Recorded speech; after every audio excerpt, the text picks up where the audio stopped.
Hi mga kaplanadong buhay, alam nating lahat na malaki ang kinikita ng mga seafarers. Pero sa kabila ng mataas na sweldo, bakit parang marami pa ring hindi makalaya sa utang? Bakit marami ang bumabalik sa barko na hindi dahil sa pangarap kundi dahil sa utang? Today we will talk about the heavy price of appearances, how seafarers are trapped by the seaman's loan. Let's break the silence and start the healing.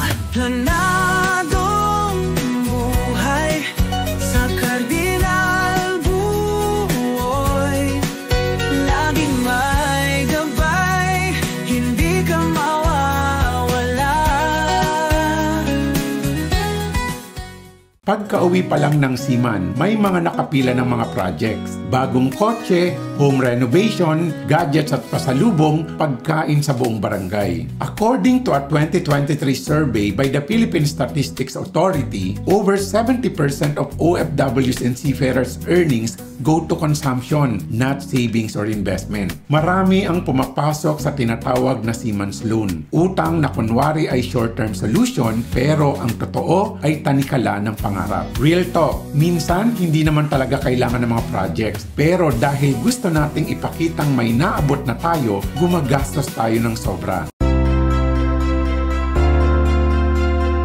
Here's how the trap works. Una, loan is easy. Seafarers are pre-approved by the banks and lending companies na isang instant cash pero mataas ang interest. Ang masama neto, sa PIDOS, ito ang nagbibigay ng mga orientations. Pangalawa, pressure from home. Yung minsan maririnig mo sa kapamilya mo na, anak, ang ganda ng kotse na ng anak ni Kapitan. Tayo wala pa rin. Pangatlo, one-time big-time spending. Minsan buong kontrata, allotment, pati pay on board, ubos sa bahay o kotse. At pang-apat, next contract is equal to bayad utang. Hindi pa tapos ang paggawa, kailangan ko ng sumampa. Ang resulta, the dream becomes a cycle. At dahil dito, hindi nakakalaya, hindi makapagpahinga, at hindi makaalis sa pagbabarko. Example, si Jeff, 12 years nang nagbabarko, may 2 bahay at 2 sasakyan, pero halos walang ipon. Lahat ng sweldo napupunta sa loan.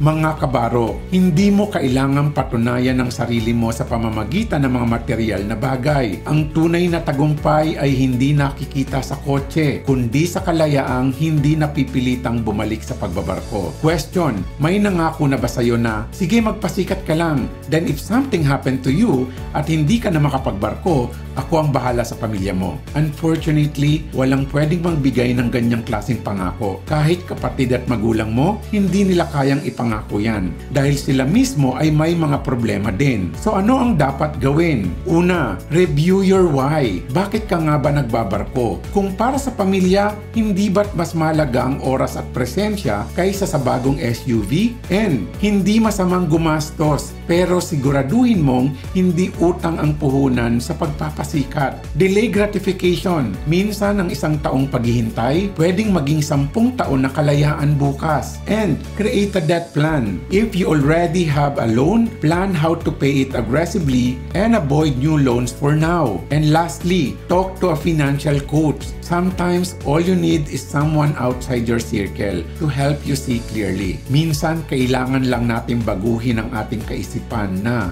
hindi kawala ng pagiging simple. Ang tunay na yaman ay tahimik.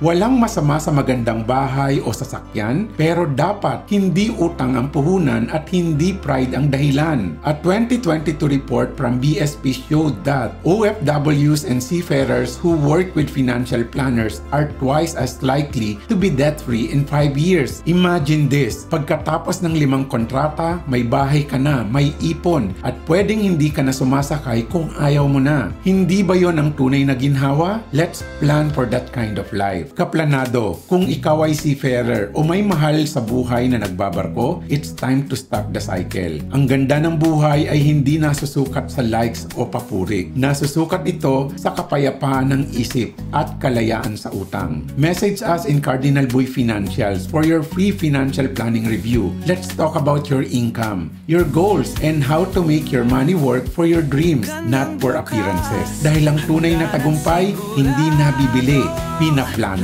Tandaan, maunlad ang pamumuhay sa planadong buhay.